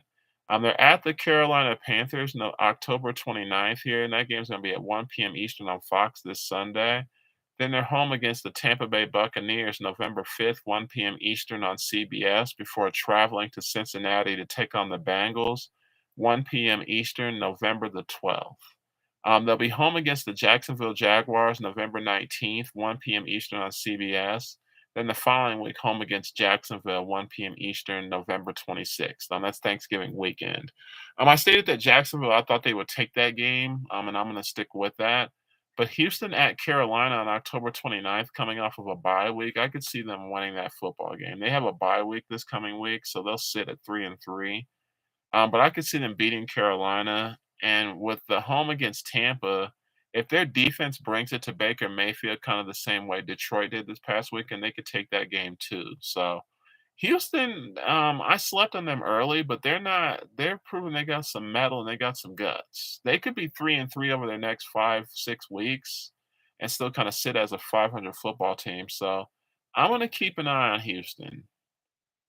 I'm definitely going to keep an eye on Houston. They didn't dominate by any means, but they've been in all their games. So definitely going to keep an eye on Houston. As far as the Saints in the NFC South, they're kind of in a similar situation. They sit at 3-3 with Atlanta, and Tampa sits a half game ahead of them. Now, with their Thursday night football game against Jacksonville, I'll have a prediction for you on Thursday. But 10 days later, they travel to Indianapolis to take on the Colts, October 29th, 1 p.m. Eastern on Fox. Then they're home against the Chicago Bears. That's 1 p.m. Eastern on CBS, November the 5th. Then they're at Minnesota, November 12th, 1 p.m. Eastern on Fox before they head into their bye week. Then they're at the Atlanta Falcons, 1 p.m. Eastern, November 26th on Fox as well. So, like I said, I'll have a prediction for the Saints for you on the Thursday night football game, Thursday's broadcast. And then the 4 games after that, the Bears one is the only one that jumps out as a possible victory. And I could see them taking the Vikings game and heading into their bye week. So the Saints, we'll just have to see. The 3-3 record is very, very indicative of what they are. 3 up, 3 down. They're just very up and down. Even though they started out the season 2-0, they are 1-3 over their last 4 games. So I'm not just sure if it's a situation where the consistency isn't there, or if it was just kind of fool's gold, or they're actually just a good team that isn't playing well. We'll find out about the Saints and kind of see what they are as these games come here. The next game we're going to talk about here that took place also on in the afternoon. This was the Raiders holding off the Patriots 21-17. They did lose Jimmy Garoppolo to a back injury, and he was taken to the hospital for further evaluation on his back. He was 14 of 22 for 162 yards with a touchdown and an interception before leaving the game with injury. Brian Hoyer came in relief for the Vegas Raiders with 6 of 10 for 102 yards, no touchdowns, no interceptions. For New England, Mac Jones was 24 of 33 for 200 yards, but he didn't throw any touchdowns and he had one interception. So the New England Patriots, as I've stated before, they're not a good team. They're now 1-5 on the season here. For the Las Vegas Raiders, they didn't really do as much running the football, more so than the New England Patriots. They only outrushed them by a yard, 84-83. Josh Jacobs had 25 carries for 77 yards. And for New England, Ramondre Stevenson had 10 carries for 46 yards and a touchdown. And Ezekiel Elliott had 7 carries for 34 yards and a touchdown as well. So they each got a touchdown, but it just wasn't as pivotal as it needed to be. Mac Jones didn't throw for any touchdowns. He did get Kendrick Bourne with 10 catches for 89 yards. Tight end Mike Gesicki had another 3 catches for 28 yards. And Ramondre Stevenson, the running back, had 5 catches for 24 yards. For receiving yards on the Las Vegas side, Michael Mayer had 5 catches for 75 yards, was targeted 6 times. Wide receiver Jacoby Myers had 5 catches for 61 yards and a touchdown. Devontae Adams added 2 catches for 29 yards and didn't find the end zone, but he was targeted 5 times. Devontae Adams is definitely struggling in that offense. He definitely misses Aaron Rodgers, in my opinion. Jimmy Garoppolo coming down from Aaron Rodgers is a huge drop-off, and he's definitely feeling that. I don't think the Raiders are still a factor at all. They did improve to 3-3, getting a couple of game wins here. With the Los Angeles Chargers losing last night to the Cowboys to fall to 2-3, that's what's emboldened Vegas. But again, this division belongs to Kansas City. And on the flip side, the AFC East, New England, they're just bad. They're not a good football team by any means, and I honestly can see them having a high draft pick. As far as what the Patriots are going to be in the future, it really remains to be seen because with Bill Belichick being the coach and the GM, they just haven't drafted a lot of talent. They really haven't. So it's just going to be very, very interesting to see what happens with the Patriots because there's a possibility there could be changes with Bill Belichick as far as what his role is with the team, as far as being the coach and the GM. So as far as the Raiders go, they're at Chicago Sunday, 1 p.m. Eastern on Fox before they travel to Detroit for their Monday night football game, 8:15 p.m. Eastern, October 30th on ABC. They're home against the Giants and the Jets after that, November 5th and November 12th, respectively. The Jets game is actually a Sunday night football game, November 12th. That takes place 8:20 p.m. Eastern on NBC. Then they're at the Miami Dolphins, November 19th, 1 p.m. Eastern on CBS. So the Raiders at 3-3, they bounced back from a 3-game losing streak to win their last 2 games against the Packers and the Patriots, respectively. But the Packers and Patriots aren't measuring sticks for success by any means. The Bears game coming up on Sunday, they'll probably win that one as well. The Bears are most likely going with an undrafted rookie quarterback, so that defense should harass him. At Detroit is going to be very interesting. Detroit is one of the better teams in the NFC, and we'll have to see if they can hang. So I'm going to take Detroit. We'll have a more definitive prediction when that week comes, but I'm going to take Detroit for now. The Giants and Jets, those are kind of the Jets to me is going to be tougher than they think. The Giants game, I can see them winning that, but the Jets game is going to be tough because the Jets have a defense too. And if the Jets defense can harass the Raiders offense and make things tough on them, they could steal that game as well, especially under the primetime lights. So me personally, I can see the Raiders being 3-2 over the next 5 weeks, just due to the simple fact that they got the Chicago Bears, the New York Giants, and the New York Jets in there as their next opponents. Detroit and Miami, especially going to them, I don't see those as wins. So the Raiders, they'll probably still be sitting around 500 and at that time, and we'll just have to see if they're in the mix for that division, but I highly doubt it. The Patriots, on the flip side, as I stated before, they're playing for a draft pick at this point.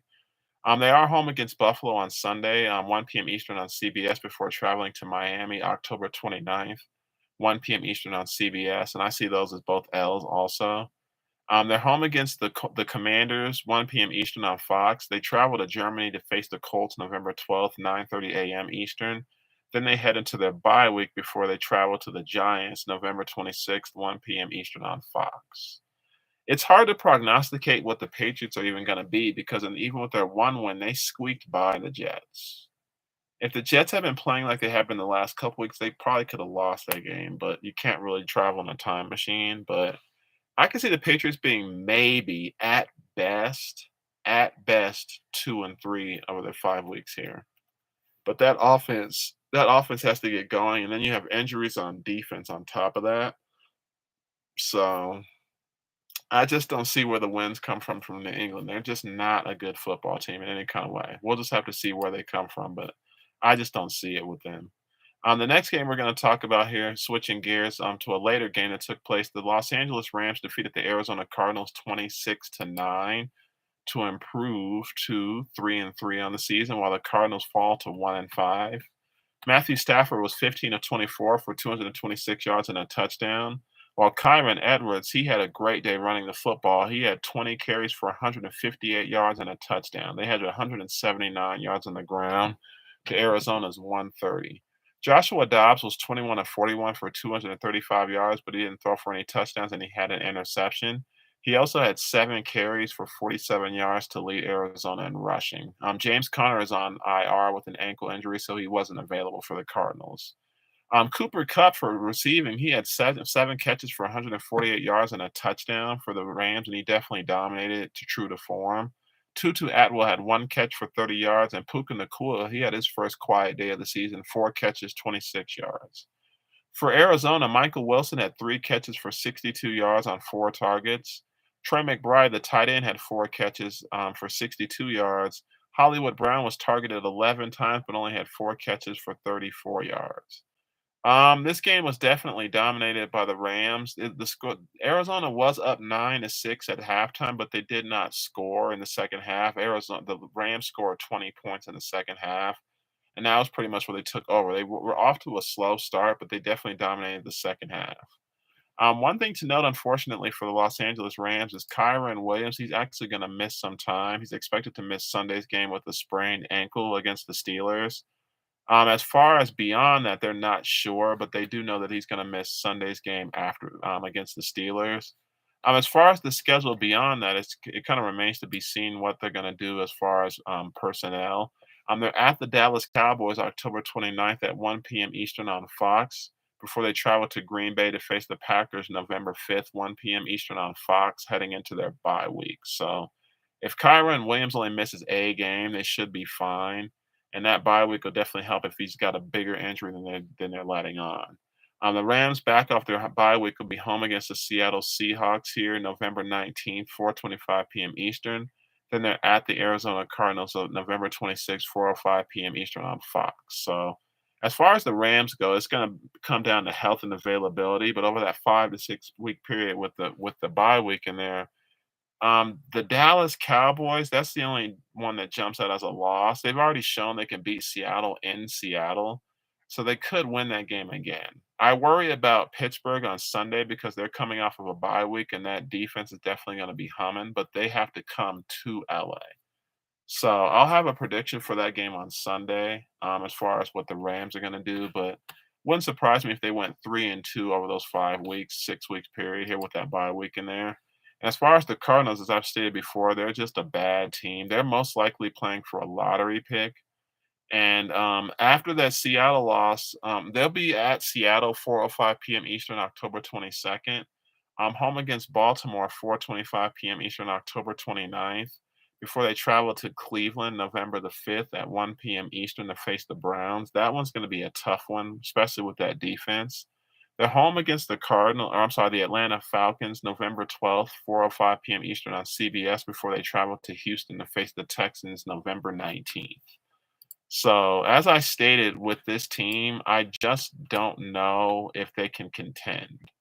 They're missing key players that either retired, traded, or just aren't there as far as injury.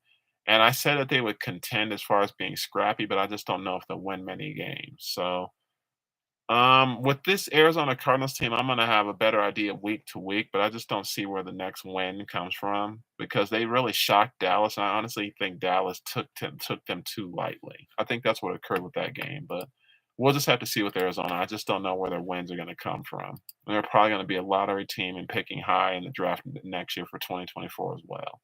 Do they go after a quarterback? I really don't know because Kyler Murray, he should be available later in the year after that torn ACL, but I just don't know if they're convinced. This isn't Jonathan Gannon's guy. So we'll just have to see. And a shocking result here, another game we're going to talk about here. The Jets take down the Eagles and hand them their first loss of the season by a final of 20-14. The Jets improved to 3-3. The Eagles fall to 5-1. Jalen Hurts actually threw 3 interceptions. That's definitely his worst game of his career, in my opinion, that I've seen him play in the NFL. But if there's one worse, let me know. But that was a bad one for him.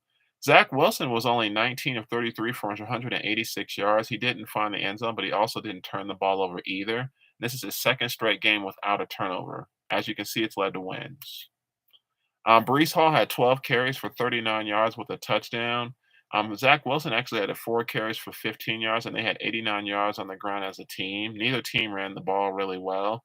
Jalen Hurts was actually the leading rusher for Philadelphia. He threw the ball 28 of 45 for 280 yards. He did have 1 touchdown that he threw to DeAndre Swift. But like I said, he had 3 interceptions. He ran the ball 8 times for 47 yards and had a touchdown on the ground.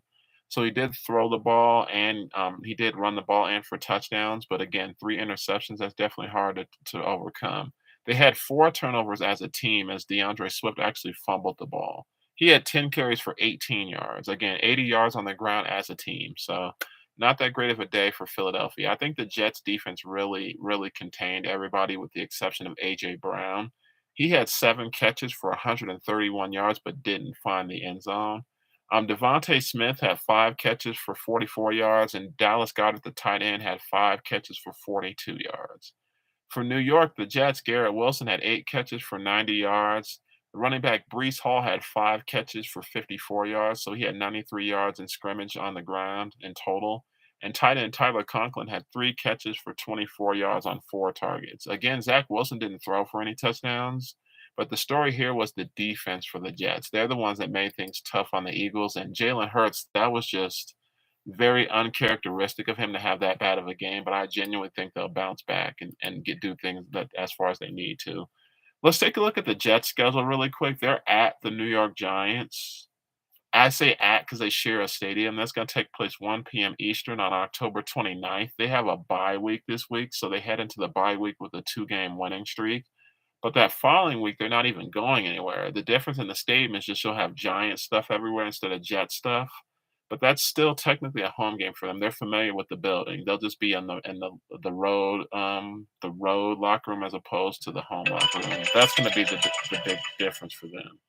As far as this team goes, after that, they'll be home against the Los Angeles Chargers November 6th for Monday Night Football. That's going to be 8:15 p.m. Eastern on ABC. 6 days later for Sunday Night Football, they're at the Las Vegas Raiders November 12th on NBC. Then they're at the Buffalo Bills November 19th, 4:25 p.m. Eastern on CBS.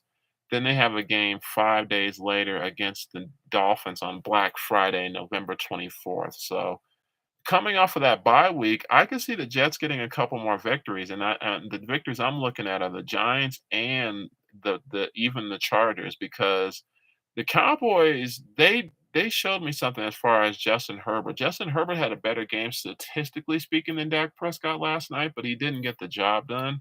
And with the way this Jets defense is playing, if they won 3 of their next 5 games, I wouldn't be shocked by that coming off of a bye week. Um, that's not surprising to me that the Jets are they're back in the mix because they have one of the top defenses in the league.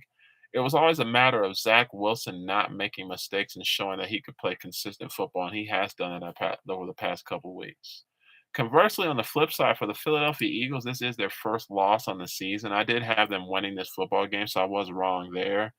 But as far as this team goes, I'm not really worried about their future.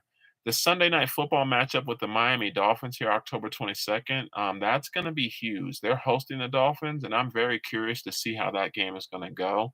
I'll have a prediction for you as we get closer to that game, but that's going to be a slugfest.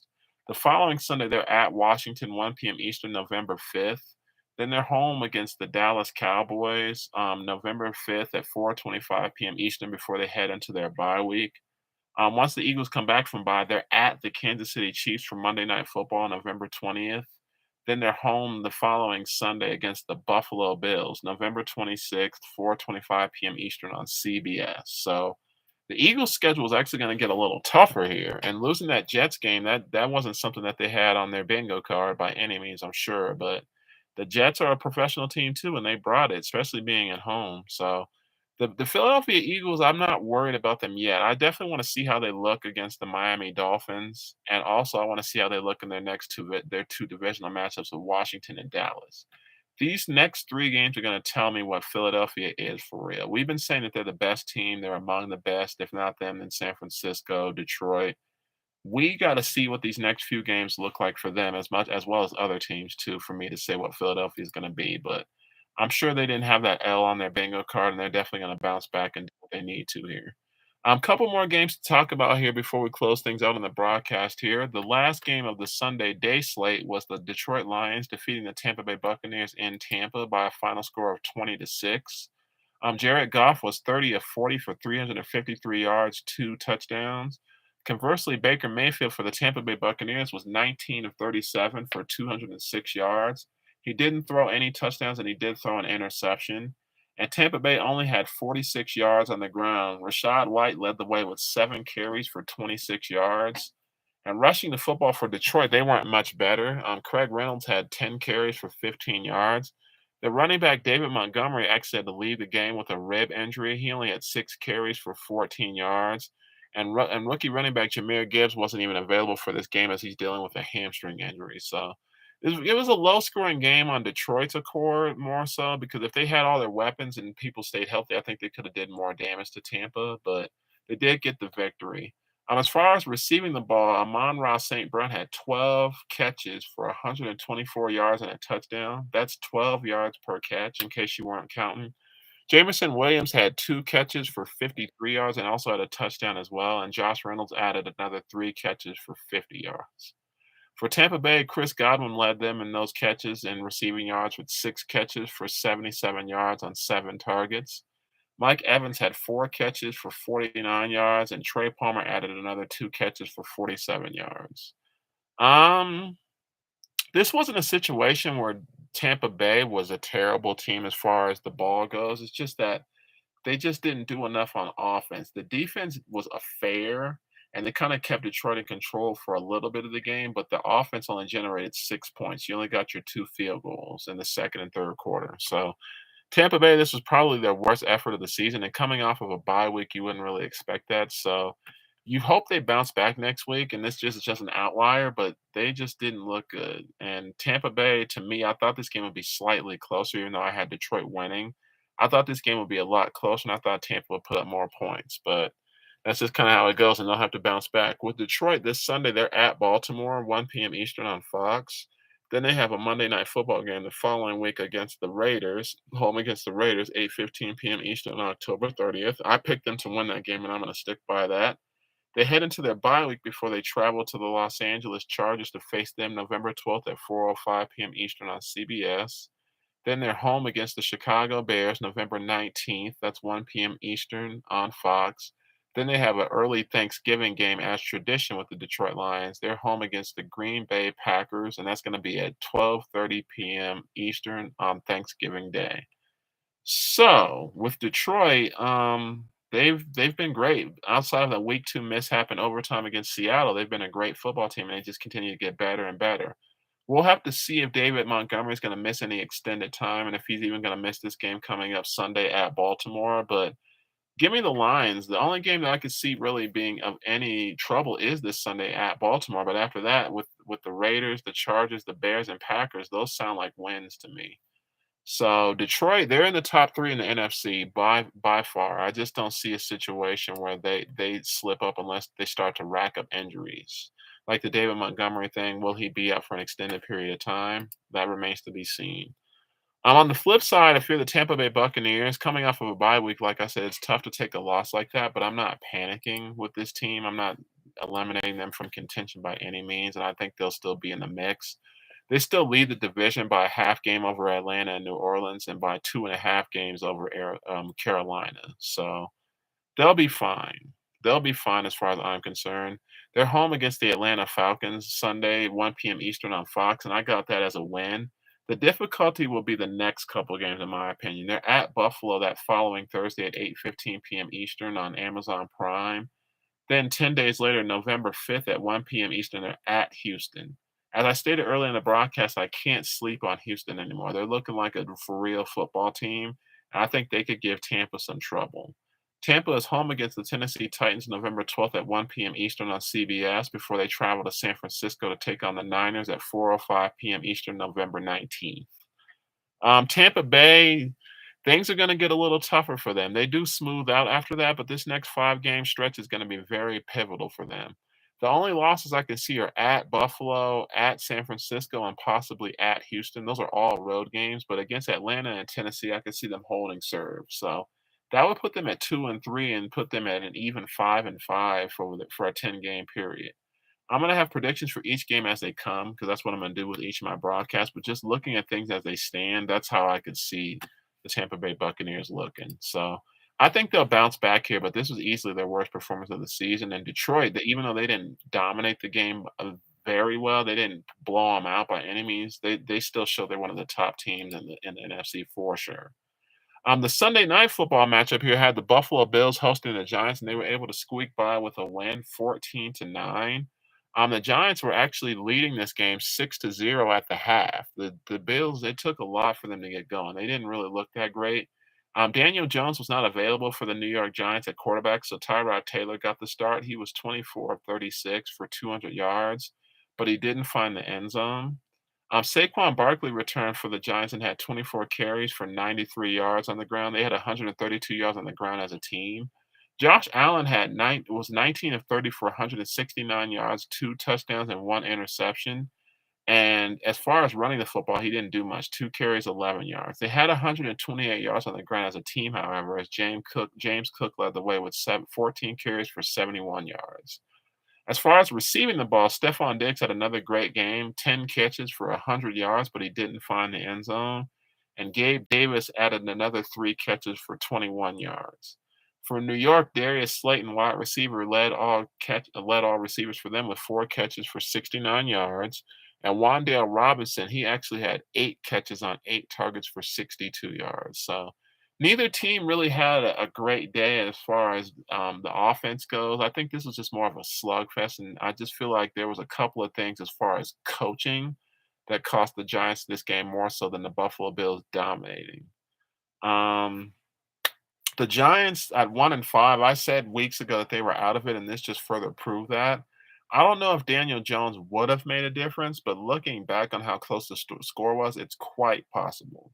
We'll never know, unfortunately, as the Bills improve to 4-2. Their next game is at the New England Patriots this Sunday, 1 p.m. Eastern on CBS before they head back home for a Thursday night matchup with the Buccaneers at 8:15 p.m. Eastern on Prime Video. So they got a couple games coming up in the next week or so here for them. So we'll just have to see how they fare with those. 10 days later, they're at Cincinnati, 8:20 p.m. Eastern on CBS before they host the Denver Broncos for Monday Night Football, November 13th at 8:15 p.m. Eastern on ABC. Then they host the New York Jets the following Sunday, November 19th, 4:25 p.m. Eastern on CBS. So, Buffalo, they're a 4-2 football team, but they sit just below Miami at 5-1. I still think the Dolphins are the better team. They won't even see the Dolphins until the final game of the season. So, as far as the head-to-head aspect, we won't know for a few months. And looking at this schedule, the way things are lining up, they're probably going to stay mired in that second spot. I don't see them passing Miami, but I don't see them falling below the Jets. And that Jets game is still 5 weeks away, so I won't have a prediction for you quite yet. But the Jets, like I said, they're looking better, and they've already beaten the Buffalo Bills to start the season. That was a game where they lost Aaron Rodgers after 4 plays, and they were still able to get that victory. So the Jets, I'm not phasing them out. I'm not overlooking them at any point. There's teams that we're going to get new information on, and I feel like the Jets are one of those teams. So Give me the Bills on Sunday over the Patriots for sure. And then just due to the environment of being home for a Thursday night football game, I could see them beating Tampa Bay. But after that, we'll have predictions as those games get closer for you. So just not sure what they're going to do yet. But I know the Bills will be in the mix. And then, as I said, with the Giants, they're playing for lottery at this point. I just don't see them being a factor. If Daniel Jones comes back this Sunday against the Commanders, we'll have an update for you on that here. But with that neck issue, who knows how long he'll be out? But with the Giants, I just don't see anything in the future for them as far as wins. We'll just have to take it week by week. The final game we're going to talk about here before we close out the broadcast here was the Monday night football matchup here. The Dallas Cowboys escaped with a victory over the Los Angeles Chargers 20-17 to improve to 4-2. Heading into their bye week. They have a bye week this coming weekend, so they don't play. The Chargers were coming off of a bye week for week 5, so they didn't have an opponent the previous week. So it's just hard to fathom a team losing like this consistently. The Chargers over the last 2 seasons now have 6 losses by 3 points or less. The only team with more is the Denver Broncos with 7. And this game, it's it's decision making for me. A lot of the coaching blunders that they have, and a lot of the errant throws and whatnot by Justin Herbert is what's costing this team. It's never a situation where they're being outclassed or dominated by teams. It's decision making at certain points in the game that's costing this team. So, as I said, the Cowboys improved to 4-2 heading into their bye week. Dak Prescott was 21 of 30 for 272 yards for a touchdown, and also had 7 carries for 42 yards running and a touchdown as well. Tony Pollard had 15 carries for 30 yards, but didn't find the end zone.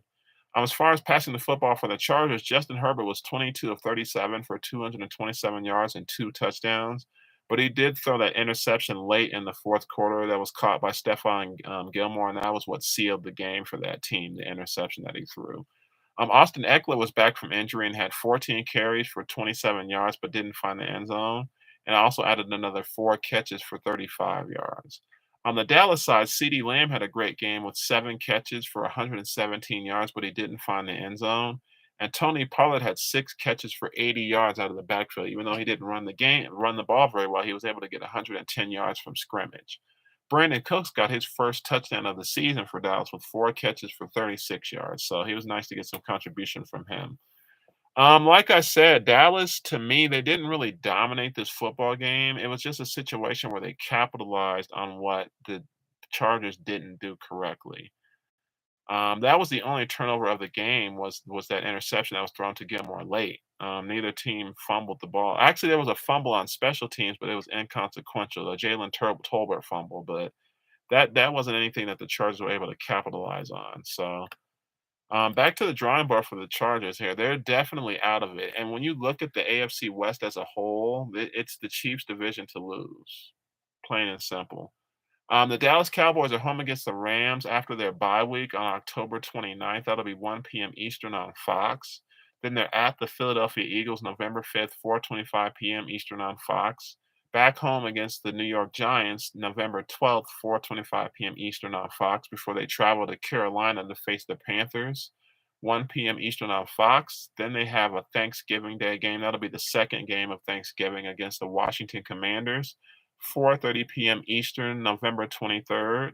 That'll be taking place after the first game of the day.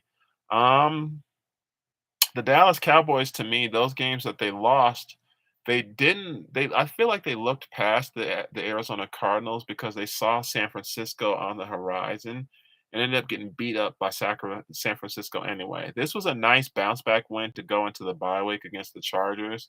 And with Dallas, they're going to be in the mix. They're only 1 game out, and looking at their schedule, things kind of lighten up a little bit before they do see Philly in a few weeks, but with the Giants and Panthers, those are wins to me, unless they just have a flat out awful game. So give me Dallas to be 3-2 at worst over their next 5 games. I can see them being 3-2 with their next 5 games. Again, they have a bye week this coming weekend, so they don't play. But at worst, I could see the Dallas Cowboys being 3-2 over the next 5 games. Philadelphia leads the NFC East at 5-1. Dallas is 4-2. Washington sits at 3-3 with the Giants at the bottom at 1-5. So Like I said, week to week things can change, but with Dallas and the way they're playing right now, I can see them being 3-2. Looking back at looking at the Los Angeles Chargers here again, they came off of a bye week before their loss to the Dallas Cowboys last night. Things don't get any easier for them. They're at Kansas City on Sunday, 4:25 p.m. Eastern on CBS. They're back home for the Chicago Bears for Sunday Night Football, October 29th, and I got them winning that. I still stand by that. That at the New York Jets for Monday Night Football, November 6th on ABC. The following Sunday, November 12th, they're home against the Detroit Lions, 4:05 p.m. Eastern on CBS before heading to Green Bay to face the Packers November 19th, 1 p.m. Eastern on Fox. So, like I said, the Los Angeles Chargers, I keep saying San Diego. The Los Angeles Chargers, to me, they hurt themselves more than teams dominate them. They haven't been blown out at all this season.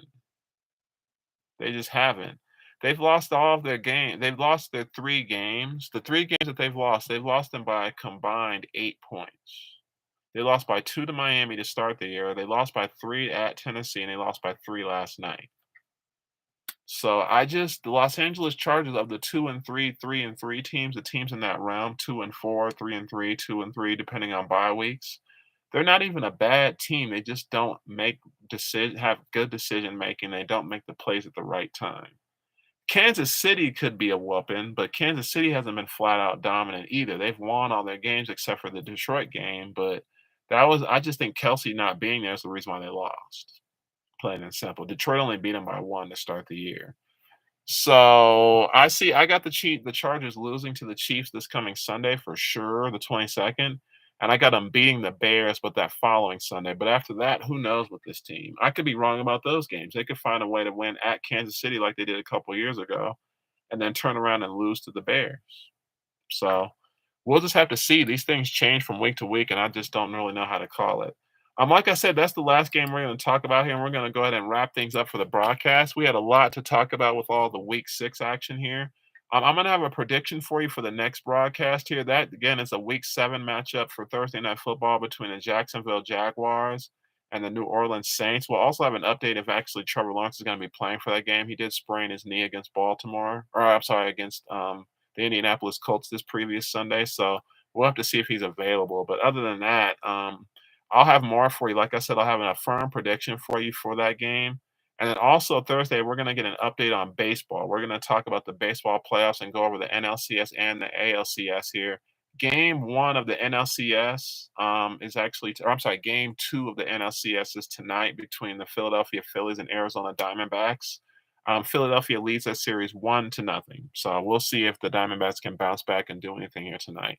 But like I said, that's going to wrap up the broadcast here. Thank you so much for joining me here. If you're new to the channel, please be sure to subscribe here. And if you're seeing this video, make sure to like and comment on the video as well here. Thank you so much here again. This is The Hype Show, and I'll see you guys on Thursday. Thank you so much here, and you guys have a great night. Appreciate it. Thank you. Thank you again.